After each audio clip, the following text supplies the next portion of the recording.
I ended a lifetime of toxic abuse, and you can too. Now, I'm not a counsellor, I'm not a psychologist, I'm just a normal woman, and I have put in the work and I've changed my life, and I want to share that with you so that you can do the same.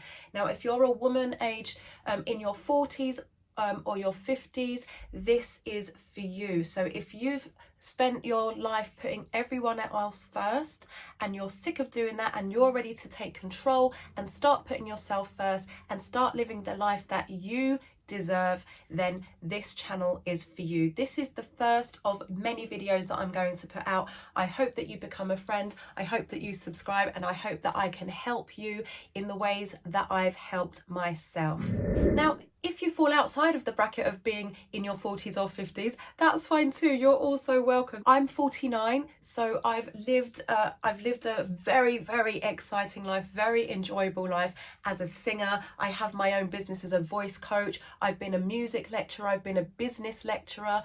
For some time, I had a business with other women, and we put that business together. It's called Queens in Business, helping other female entrepreneurs to start and to build their own businesses. So I have a lot of experience in the business world and I've been successful, but my personal life behind the scenes for a really, really long time was very, very chaotic. And although at the time it didn't seem that way because other people's lives around me were even more so, it took a long time to realize that, to understand why I kept going through these toxic relationships, why I kept attracting people, not just romantic partners, but people in my working life, friendships. I couldn't understand why I kept attracting these toxic relationships and these toxic people into my life. And I knew that it was something that I was doing, but I didn't know how to stop it.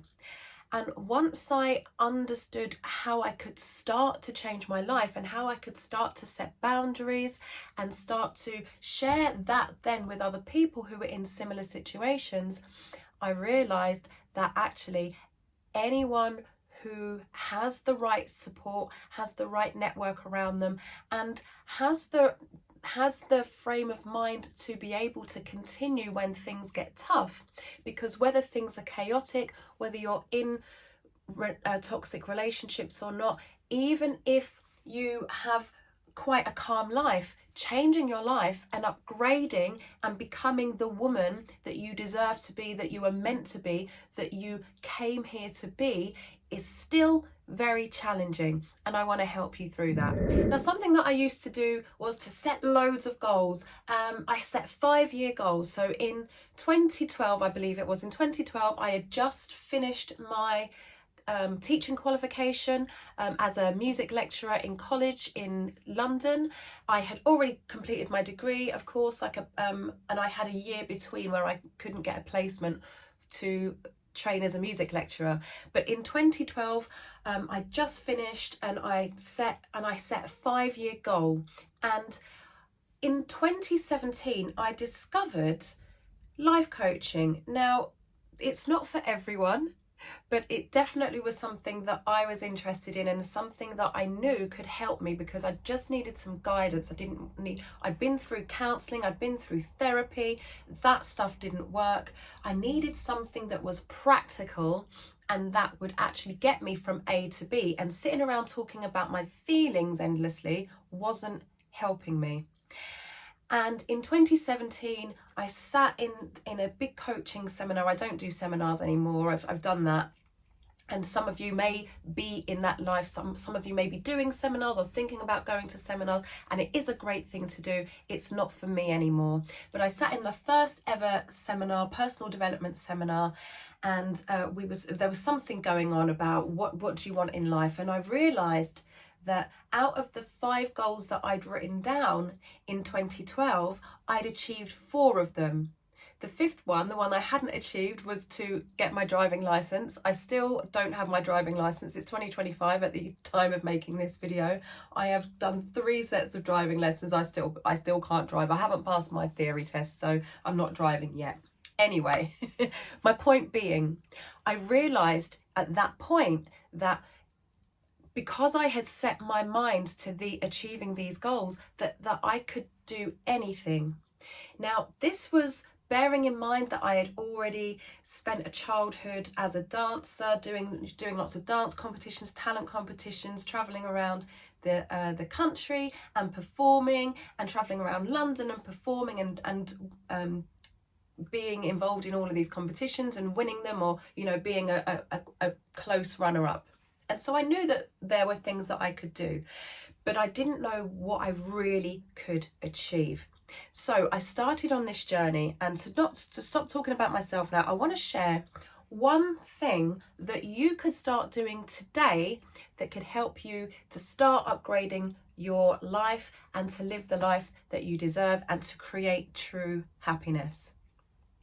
So the one thing that you can do is to don't try to change everything. Now, goals are passive and habits are active. Everything we do in life is a pattern, okay? I'm not going to go deep into that, but everything we do in life is the result of a pattern, and although we can sometimes alter the pattern slightly and take more control of the pattern, they don't always change. But what we can change is our habits.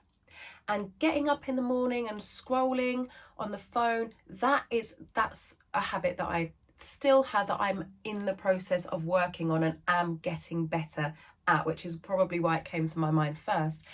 Getting up in the morning, making yourself a cup of tea or coffee, or getting up in the morning and getting the children up and preparing them for school or for college, or getting up and getting straight in the shower and brushing your teeth. Everything, all of that will be habits. And even if they change slightly from day to day, you'll find if you have a look at what you do during the day, just take note of it, either in your, on an actual notepad or in your phone notes, or you just make a voice recording. You'll find that if you do this over a few days, most of the things that you do, or everything you do, will be a habit as part of a pattern, okay? And it might be because you have a schedule. It might just be because that's what makes things easier in your life. And that is human nature. So one thing that I recommend is not trying to change everything in one go. Just choose one thing, okay? So for example, my one thing that I decided to change in the last month, actually, a month? Yes, just over a month ago, on the 5th of June, 2025, I decided that I was going to journal every morning, okay, instead of scrolling. Now, have there been days that I've missed? Yes, of course there have, because I'm human. Did I beat myself up about it? No, I didn't. So I'm going to give you another 9 examples of things that you can do to start to change your habits. And what I mean by that is replacing an unhelpful habit with a more resourceful habit that's actually going to get you towards your goals. And you may not know what your goals are yet. You might just know that you want to do something different and you want to change your life for the better. So number 2 of 9, you could meditate for at least 2 minutes when you get home before leaving your car. I've got my notes here, right? I did think I was going to remember them all. Well, I'm human. I'm not going to remember them all. I've got my notes here, okay? So meditate for at least 2 minutes when you get home before leaving your car. This is going to give you some time to just process the day, decompress, get yourself in a different state, ready to enjoy your evening or your morning or your afternoon. People work different shifts. Ready to have the evening that you deserve, or the day that you deserve, when you get home.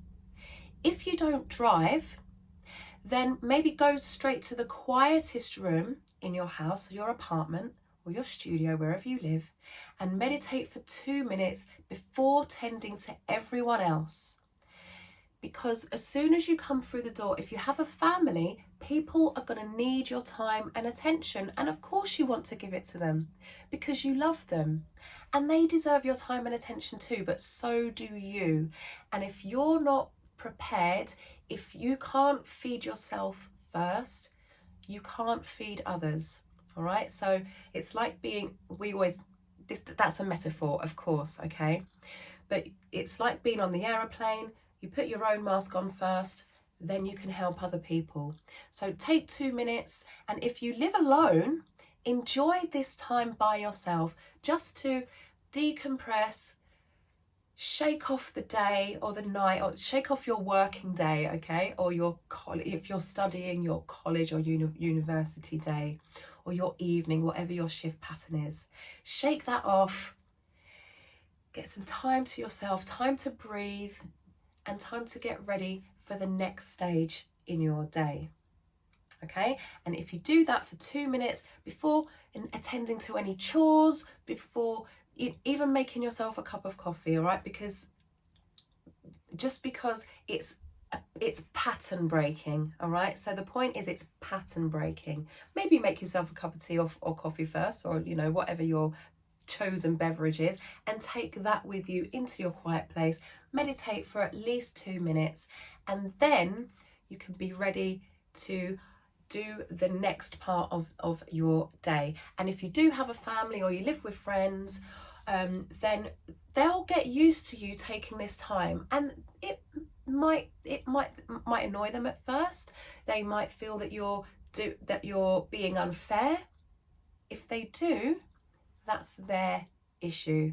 You're only going to be away for 2 to 5 minutes, minimum of 2 minutes, and then you can tend to their needs, okay? And the more you get used to doing this, the more that then you will create the habit, and then you will understand and realize, and your brain will be trained to know that taking 2 minutes to yourself is absolutely fine.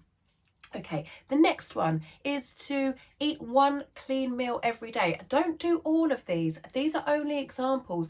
You can choose one of these, or you can choose none of these and do something completely different. I'm just giving you some examples to get you started. Eat one clean meal every day. One clean meal means something that you've prepared from scratch, that isn't processed, that doesn't include processed food, doesn't involve a lot of salt and sugar, gluten, all the other stuff. A clean meal. Look it up if you're not sure what that is. Replace crisps or a chocolate or a piece of cake with a piece of raw fruit or vegetable and dip. That will give your body some fresh food to take in. You're going to take in some good nutrients, vitamins, minerals, and get some fiber inside you, and kickstart your metabolism. If you're someone who already eats very healthily, then choose something else, okay? Next thing, listen to an educational or motivational podcast instead of watching or listening to the news. Now, I do feel it's important to know what's going on in the world. However, there are some people, one of my previous relationships, a toxic person, was obsessed with watching the news and then would complain about it and go on about how terrible the world was. And did he enjoy life? Well, not really.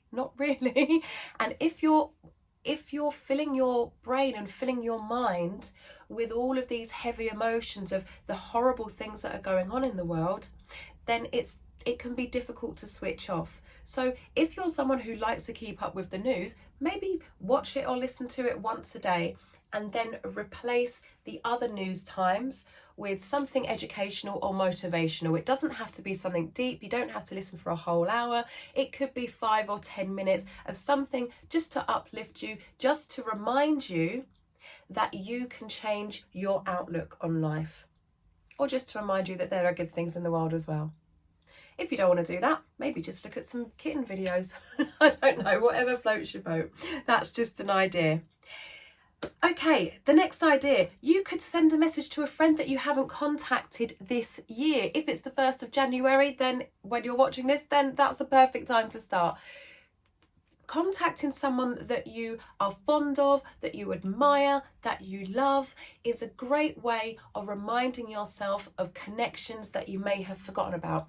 They may get back to you straight away, they may not, they might not respond to you at all. That's not the point of this. The point of this is to remind yourself that there are other people in your life that you are able to and deserving of connecting with. Okay, the next one. Take 3 long breaths before responding to a social media post or comment that triggers you. I started doing this a few years ago, actually a really long time ago. Actually 2010 I think I started doing this, so it was a really long time ago. Sometimes I forget, well, a lot of times I forget, particularly if I've had a good night out, if you know what I mean. But most of the time recently, I've been able to take these breaths. It just helps you to get some perspective on what is important. And if you then want to respond, you're probably going to respond more calmly. You can avoid all of these online arguments and debates that turn into slanging matches, and have the day that you deserve. All of this is about having the day that you deserve every single day, just by changing one habit. Just choose one. If you're enjoying this, remember to like it and share it with someone that you think is going to enjoy it, that is going to benefit. I want to build up this channel. I want to help as many women like us as possible. So remember to subscribe as well so that you get all of my future videos. Okay, drink an extra glass of water instead of a cup of coffee or a soft drink or an alcoholic drink, okay? I'm not saying you have to do it. Maybe you don't like water. You can put some lemon in it, some pieces of orange, actual orange juice, lime. We actually do a combination. My fiance and I, we do a combination of orange, lime and lemon, and change the combinations. Cucumber is very good. It's got electrolytes. It's good for hydration, and it's good for killing bacteria. I'm not a nutritionist. Check it out. I might be wrong. Check it out. You'll be able to see the benefits. You can put other fruit into it. Fizzy water is very good with a bit of lemon or a bit of orange. It just takes that taste of water away if you don't like actual water. But drink one extra glass of water a day. Add to it what you will, make it fizzy if you will, instead of coffee or an alcoholic drink or a soft drink. That's just going to boost your hydration, which is good for the concentration, good for the brain, brilliant for the skin, and good for your voice. Now, as I said before, I am a singer. I'm also a voice coach. That's my main business. I do have another channel, so if you're interested in singing, then go to the description or the pinned comment, and you can go there to my other channel, and you can start to develop your singing voice as well. Okay, the last one of 9. I think I said 10 at the beginning. It's actually 9. I really love this one, and this helped me a lot when I was going through some really, really, really challenging times, especially when I was pulling myself out of abusive relationships. Look yourself in the left eye in the mirror. I keep looking here. I'm supposed to be looking here at the lens. I've been making videos for years. I know how to do this stuff. Okay, look yourself in the eye, in the left eye, in the mirror, and complete this sentence. I love you because. I love you because. If that feels like too much, then change it to I appreciate you because. If even that feels too much, then say to yourself, I see you, I acknowledge you, and I understand how you feel about this because. I hope that you've enjoyed my first video on this new channel. As I say, please remember to subscribe if you've enjoyed this video. I'm going to be sharing a lot more like this. I want to help as many women in their 40s and 50s as possible who are ready to stop putting everyone else first all of the time and start putting yourself first some or most of the time. I love you. I appreciate you. I have your back. I'll see you very soon. Stay hydrated. Ciao.